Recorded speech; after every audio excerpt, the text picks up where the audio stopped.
So you might not have expected to see me on a jackhammer, and you know, it does happen.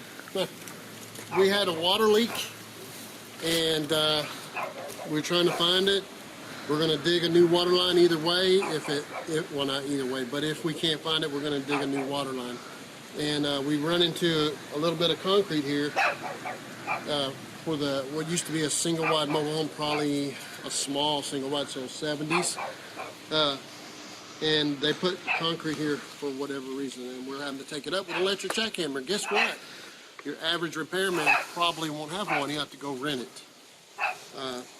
So this is just a Harbor Freight one that I use only on occasion, and this is one of those occasions. Here I am on a jackhammer.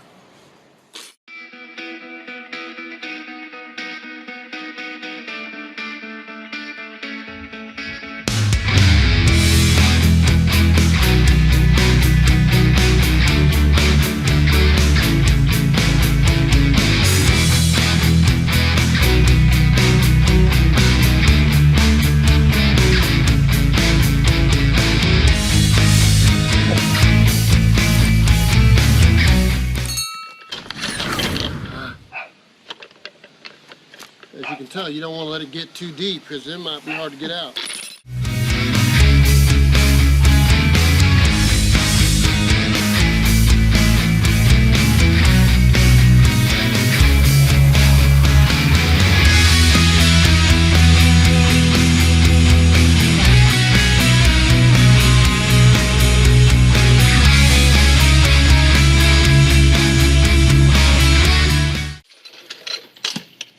This is going to be a little bit of work.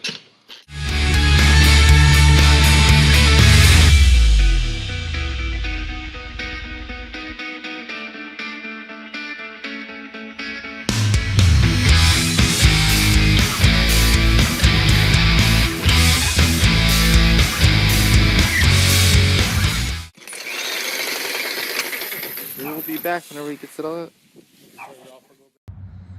Well, 2.5 hours later, we got all the concrete cut, which was about 18 inches deep and 3 foot wide, and some of it was thin on the edges. But then we got down to the water line. There was no leak under the concrete, which everybody was hoping. Life is not how you plan it always. It's what happens while you're planning it. So we're gonna dig and replace this water line with something new. Splice into it right here and make it happen. It's like 32 degrees and I'm sweating. All right, we'll see you in a bit.